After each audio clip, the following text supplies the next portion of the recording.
अस्सलाम वालेकुम, hopefully you are fine. मेरा नाम डॉक्टर अफशीन है और आज जिस टॉपिक में बात करूँगी वो है आग खान की हाउस ऑफ के मुतालिक उसके मिथ्स जो हैं उसको कवर अप करेंगे। जैसे कि बहुत से लोग कहते हैं कि आग खान में हैंड्स ऑन नहीं मिलता, इज़ इट ट्रू और नॉट? उनके दूसरे बोलते हैं कि आपकी स्किल्स इतनी अच्छी नहीं हो पाती, आप इतना अच्छा लर्निंग नहीं कर पाते। सो इन चीज़ों पे बात करेंगे। टाइमिंग ज़्यादा होती हैं, आपसे बहुत ज़्यादा काम लेते हैं, वो आप अटेंड नहीं कर सकते, कोई सर्जिकल स्किल आप परफॉर्म नहीं कर सकते। तो इन सारी चीज़ों पे बात करेंगे आज की वीडियो में। ठीक है, सो अच्छा, इसके अलावा जो मुझे क्वेश्चन है मैं बात करें, उसके अलावा भी अगर आपको क्वेश्चन हो तो आप नीचे बिल्कुल लिख सकते हैं, सो आई विल आंसर दैम। और जो एडमिशन प्रोसेस है वो मैं इसलिए बात नहीं कर रही कि there are lots of videos on this दूसरे चैनल वगैरह पे। But if you want to listen from my side so definitely I can tell you, but आपको मुझसे बता दिएगा कि आपको उसकी नीड है तो मैं बना दूँगी। अच्छा, तो फिर पहले सबसे पहले स्टार्ट करते हैं, बिकॉज़ आप सब दे रहे होते हैं तो आप भी दे देते हैं टेस्ट। ठीक है, टेस्ट हो जाता है, इंटरव्यू हो जाता है एंड यू गॉट सेलेक्टेड, और फिर आपका बूट कैंप भी हो जाता है। Boot camp is just a learning, practical learning जो आपको सिखा रहे होते हैं। ठीक है, 1 दिन की 2 दिन की होती है वो। फिर आपके वार्ड सिलेक्शन में जाती है और आप आ जाते हैं वार्ड में। ठीक है, आप अगर अब आपने अब आपको होता है कि यार अब आपका क्वेश्चन क्रिएट होता है। हालाँकि ये सारी चीज़ें पहले होनी चाहिए कि हमें करनी है या नहीं करनी है, बट अब आप सोचते हो कि यार मेरी लर्निंग तो कॉम्प्रोमाइज़ नहीं होगी। ऐसा तो नहीं होगा कि मैं गवर्नमेंट में बहुत ज़्यादा अच्छा सीख लेता और यहाँ पे मैं घर में नहीं सीख पाऊँगा। और मुझे हैंड्स ऑन मिलेगा या नहीं। सबसे जो मेन चीज़ होती है, जो किसी से डर जाते हैं, तो जो सबसे ज़्यादा जो जिस बारे में डराया जाता है, बताया जाता है कि आपको हैंड्स ऑन नहीं मिलेगा। प्राइवेट हॉस्पिटल में आपको हैंड्स ऑन नहीं मिलता है। So definitely it's a concerning point है। After doing 5 year in theory और after giving 5 year in theory आपको जब एक साल प्रैक्टिकल का मिल रहा है, तो आपको तब भी अगर प्रैक्टिकल ना करने दिया जाए तो डेफिनेटली आपको उसका शौक तो लगता है या लगना चाहिए। और जबकि आप एक गवर्नमेंट हॉस्पिटल से आए होते हैं तो आपको ये कुछ ज़्यादा फील हो रहा होता है, जस्ट बिकॉज कि आप वहाँ पे ऑलरेडी बहुत सारी चीज़ें इन फाइनल ईयर और प्रोजेक्ट कर रहे होते हैं। सो जिस तरह से मुझे मेरी सीनियर ने सिखा बताया था, जिस तरह से मुझे गाइड करा था, उसी तरह से मैं करना चाहूँगी बस। एंड थोड़ा सा ये भी बताती चलूँ कि I am graduate from the same UC from 2022 batch.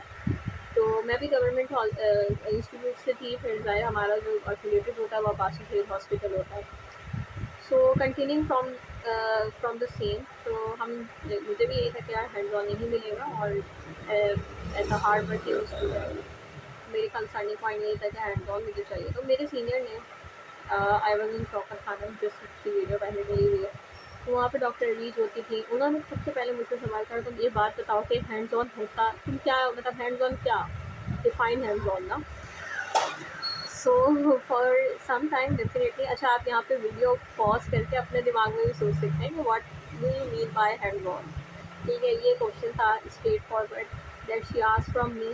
सो आप भी वीडियो रोक के अपने आप से पूछ सकते हैं कि what do you mean by hands on.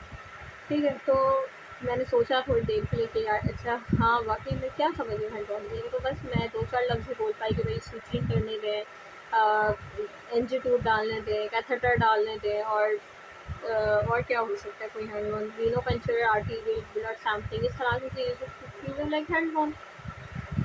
तो उन्होंने कहा कि तुम्हें ऐसा किसने कहा कि ये सब चीज़ें तुम्हें करने को नहीं मिलेंगी। मैंने कहा मेरे सीनियर कहते हैं, उन्होंने तुम्हें ये सब मिलेंगे, तुम वहाँ जाओ ज्वाइन करो और फिर तुम डिसाइड करना कि तुम्हें करना है क्या नहीं करना है। अपॉर्चुनिटी वेस्ट ना करना, because I was telling her about my future plans कि मैं जो आखिर में कंटिन्यू नहीं करूँगी, अगर मेरा नाम आ भी जाता तो मैं तो जिना जाऊँगी। So that was her answer, और मैंने इसको बहुत सीरियसली लिया because he was more than senior than me, और डेफिनेटली उनके पास एक्सपीरियंस था, सक्सेस थी, तो कंसिडर करना तो बनता था। बहरहाल तो ये सारी चीज़ें हैं। तो मैं हाँ आई प्रैक्टिकली इसको देखा, तो यस आपको हैंड्स ऑन हर किस्म का जिस वो मैंने डिफाइन करा वो करने को मिलता है।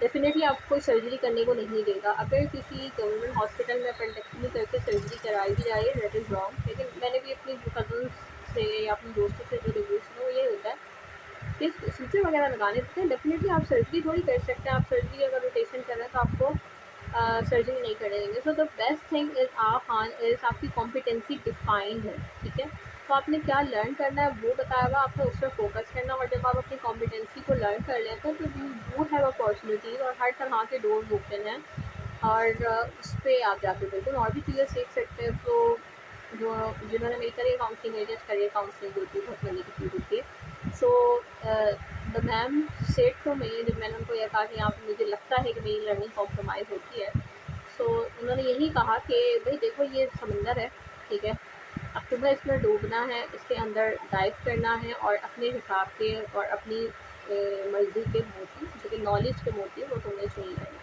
ठीक है। It is a deep sea, यहाँ पे बहुत नॉलेज है। अब ये तुम्हारे ऊपर डिपेंड करता है कि तुम वो नॉलेज कितनी लेती हो। तो मैंने इसको भी सीरियसली लिया, and after spending my 1 year, I can say that both the person were absolutely correct in their opinion, और and I thankful to myself as well कि मैंने उनकी बात को कंसिडर करा। ठीक है, तो आपको सारा हैंड्स ऑन करने को मिलता है, आपको मीनो पंचर आपको करने को मिलता है, मीनो puncture and blood sampling, even के समटाइम्स आप अपने आप को जो है प्रिकॉटिस समझने लगते हैं कि यार मैं क्यों करूँ, लाइक इस तरह कभी कभी सिनेरियो जो आते हैं, तो ये भी करने को मिलती है। एनजी जो है बेसिकली वहाँ पे स्टाफ का काम है, लेकिन you can do that if you want, ठीक है, वो आपको मना नहीं करेंगे, आपकी कॉम्पिटेंसी में आता है। सीवी की लाइन अंडर सुपरविजन डाल सकते हैं, लेकिन वहाँ पे इतनी ज़्यादा नहीं डाली होती है। ज़ाहिर है आपके पास 4-5 पेशेंट्स आपके पूरे साल में मैक्सिमम 10 कर लें, तो अगर आप 2-3 को देखेंगे तो चौथे में आपको दे तो सकते हैं, लेकिन नहीं देते ऑनेस्टली, ठीक है। तो ये हो गया। इसके बाद जो है आपका और क्या कॉम्पिटेंसी में आ जाता है, unique catheter, you can do it. आपको अलग से एक लॉग बुक मिलती है जिसमें सारी स्किल मेंशन होती है। I myself did 1 chest tube under supervision and 2 test tube को मैंने असिस्ट करवाया था। So this was such a grooming experience for me कि इस तरह से मुझे काम करने को मिला था। बाकी अब सर्जरी की बात करें तो मैं OR भी गई हूँ, ठीक है। आपका अच्छा दूसरी बात ये है कि जो यहाँ पे सर्जरी की लोकेशंस होती हैं वो थोड़ी सी अलग इस तरह से होती है, जैसे बाकी अगर आप जनरल सर्जरी में अगर किसी गवर्नमेंट हॉस्पिटल को देखते हैं तो उसमें एक दिन जो है वार्ड होता है, एक दिन जो है आपके पास OR होता है, और एक दिन जो है आपके पास दो दिन सॉरी आपके पास क्लिनिक होता है। लेकिन यहाँ इस तरह से नहीं होता है, यहाँ आपका वार्ड जो OR है वो रोज़ चल रहा होता है, ठीक है। सो आपको आपका जो प्राइमरीली काम होता है वो वार्ड को देखना होता है। अगर आप वहाँ से फ्री हो जाते हैं तो yes you can go to the OR। आपका अलग से OR असाइन नहीं किया जाता है, लेकिन आपको कोई OR आगे से रोकता भी नहीं है। अगर आप अपने वार्ड के काम कर लें तो you can go to the OR और आप स्टिचिंग कर सकते हो। मैंने स्टिचिंग करी है और बहुत अच्छी तरह से सिखाते हैं, बहुत वेलकमिंग होते हैं। ईच एंड एवरी रेजिडेंट वहाँ पे जो होता है वो उस तरह से इन्वायरमेंट बहुत अच्छा होता है। तो दिस इज़ इट।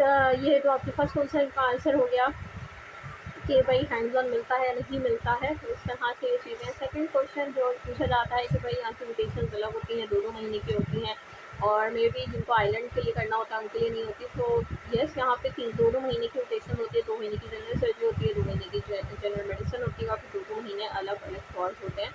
लेकिन उनके लिए वो लोग ऑप्शन निकालते हैं, आइलैंड वालों के लिए अलग से सर्टिफिकेट बना के देते हैं, जिसमें वो कुछ वार्ड्स को जनरल मेडिसिन में ही काउंट कर लेते हैं, जनरल सर्जरी में काउंट कर लेते हैं। So you can talk on this as well, तो इसकी वजह से ये ऑप्शन ड्रॉप नहीं करिएगा, ठीक है। अच्छा, फिर आपके पास सवाल आ जाता है कि हैंड्स ऑन हो गया, फिर टाइमिंग्स का आ जाता है कि टाइमिंग ज़्यादा होती है। तो यस, सैडली यहाँ पे थोड़ा सा मैं यही कहूँगी कि हाँ, टाइमिंग ज़्यादा होती है। पोस्ट कॉल आपको जो ऑफिशियल टाइमिंग है वो 1 बजे तक रिलीज़ कर दिया जाता है, ठीक है। तो आपको कोई रोक नहीं सकता है, मतलब आपको किस तो कोई रोकेगा भी नहीं। लेकिन जो जितनी भी अच्छा, सबसे अच्छी बात मुझे यहाँ की ये लगती है कि टीम वर्क बहुत ज़्यादा है, ठीक है, रिस्पेक्ट बहुत ज़्यादा है। यू हैव योर अथॉरिटी, किसी से हर किसी से आप बात कर सकते हैं, हर किसी को अप्रोच कर सकते हैं। Even consultant talk to you very nicely. Just आपको थोड़ी अपनी जगह बनानी होती है। ज़ाहिर है आप नए नए आते हो, सामने वाला नया नया है, लेकिन म्यूचुअल रिस्पेक्ट बहुत अच्छी तरह से दी जाती है, टीम वर्क बहुत अच्छी तरह से आपको सीखते हो। तो ये सारी चीज़ें हैं। टाइमिंग तो मैंने आपको बता दी कि 5 बजे ऑफ होता है, और कुछ सर्जरी में ज़्यादातर 7 बजे जाना होता है। अगर आप मेडिसिन की बात करें तो 8-9 बजे भी चल जाता है। थोड़ी थोड़ी टाइमिंग जो है ना डिफर करती है हर वार्ड के हिसाब से। लेकिन ज़ाहिर है अगर मैं इसको गवर्नमेंट से कंपेयर करूँ तो यस, ये गवर्नमेंट से काफ़ी ज़्यादा है। वहाँ पे आई थिंक 2 बजे ऑफ हो जाता है और 10 बजे सारी चीज़ें स्टार्टअप होना शुरू होती हैं। From the side of the consultant obviously house officer को 9-8 बजे पहुँचते ही होंगे आई गेस वहाँ पे। तो हाँ, टाइमिंग के हिसाब से थोड़ा सा ज़्यादा है। फिर तीसरी चीज़ आ जाती है कि यार हमारी लर्निंग तो कॉम्प्रोमाइज़ नहीं होगी, लाइक पेशेंट डीलिंग और ये सारी चीज़ें। So it's totally depend on you. Either you do a house job from a government hospital or do a house job from a private hospital. Learning always depend on yourself कि आप अपने आप को कितना इन्वेस्ट कर रहे हो, अपने आप को कितना टाइम दे रहे हो और कितना टाइम लर्निंग और पढ़ने पे लगा रहे हो। अच्छा, अगर मैं बात करूँ तो सिस्टम जो आपको कुछ चीज़ें होती है, जो सिस्टम इस तरह का होता है कि वो लर्न करा देता है। तो आई मेरा पर्सनल ओपिनियन ये है कि येस, हाँ सही सिस्टम है कि आप पर्सनली खुद लर्न कर लो। मतलब लर्न करते जाओ पैसिवली भी वो इस तरह से कि जब भी आप मेडिसिन में हो या जनरल सर्जरी में, सबसे पहले जो है पेशेंट आपने जाके जो है रिसीव करना है। ठीक है, तो मेडिसिन में आप जाते हो, आप पेशेंट रिसीव करते हो, आप उसकी सारी हिस्ट्री लेते हो, आप उसकी एग्जामिनेशन करते हो thoroughly, her cheese thoroughly, because rush तो है नहीं। ठीक है, मतलब कॉल्स तो होता है, काम बहुत सारा है, लेकिन स्टिल आप एक कॉल पे छः पेशेंट के अगर रिसीव करते हो तो एक एक घंटे के हिसाब से आप आराम से उनको दे सकते हो इफ़ यू वांट।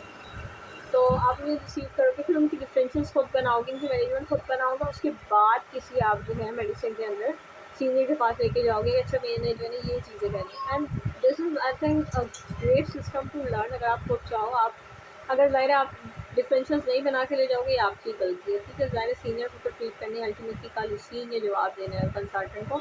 सो वो तो ठीक हो गई ना, पेशेंट प्राइवेट हॉस्पिटल में आया, ट्रीटमेंट तो उसकी वैसे ही चलेगी, आप बनाओ या नहीं बनाओ। लेकिन अगर आप बनाते हो और आप अपने आप को इन्वेस्ट करते हो, लाइक अगर आपको नहीं भी आ रही, लेट्स से फॉर एग्जांपल आप कंप्यूटर पे बैठ के 2-4 मिनट उसको जो है पढ़ते हो उस टॉपिक के बारे में। और सबसे अच्छी बात एक और चीज़ मैं यहाँ मेंशन करूँ कि आपको अप टू डेट की एक्सेस मिलती है और वहाँ पे बहुत अच्छा डिफरेंशियल्स वगैरह सब मिल जाते हैं, चार्ट्स मिल जाते हैं ट्रीटमेंट के हिसाब से।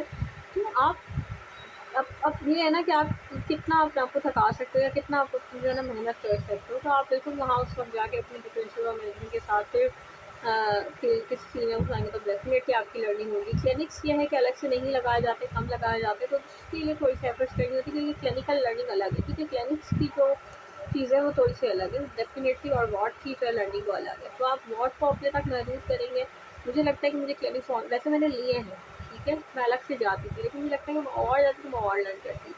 ठीक है, तो आप आपको इस तरह से कर सकते हैं कि थोड़ा सा जल्दी चीज़ें करके, थोड़ी सी एफर्ट्स करके, पोस्ट कॉल होकर इस तरह से आप क्लिनिक्स अगर ज्वाइन करें तो बहुत लर्निंग उसमें भी होती है। तो लर्निंग कॉम्प्रोमाइज़ नहीं होती है, लेकिन लर्निंग के लिए आप अपने आप को, मुझे लगता है कि पहले से इतना थका लेते हैं, वो टाइमिंग ज़्यादा है, टाइमिंग ज़्यादा है कि फिर आप ऑलरेडी मेंटली थक जाते हैं कि यार मैं क्या ही जाऊँ, क्या ही करूँगा, टाइमिंग ज़्यादा। हालाँकि अगर मैं कॉल करें कि अगर आप हो और फिर आप शुरू में गौर करें कि आप बहुत ज़्यादा टाइम से कितना फ्री भी फिर रहे होते हैं, जिसमें आप जाके लाइब्रेरी बैठ सकते हैं। लाइब्रेरी बहुत खूबसूरत है, ठीक है, आपको अप टू डेट की सब्सक्रिप्शन मिलती है, फिर आपके डिफरेंट सेशंस होते हैं, इंटरेक्शंस होती हैं और बहुत अच्छा इन्वायरमेंट है। और ये सारी चीज़ें हैं। इसके अलावा मेरे ख्याल कि हमें कोई बात रह गई है। इसके अलावा कोई और सवाल हो तो आप कर सकते हैं और मुझे कभी भी लिख सकते हैं, मैं उसका आंसर कर दूँगी। लेकिन मेन थिंग जो मैंने बात करी थी और मैंने करी है सक्सेसफुली, तो आपके हैंड्स ऑन से बात हो गई, आपकी टाइमिंग से बात हो गई, आपकी लर्निंग से बात हो गई। So that's it. Thank you for the listening. And if you need some more advices on any topic or anything, you can ask me in the comment. बस कभी वीडियो बनाऊँगी, नेक्स्ट वीडियो इंशाल्लाह मेरी कोशिश होगी कि पार्ट 1 की preparation बनाऊँ, पूरा उसके साथ पार्ट 1 और इसके अलावा कोई और सवाल तो वो भी कर सकते हैं। ठीक है जी, थैंक यू, हाफिज़।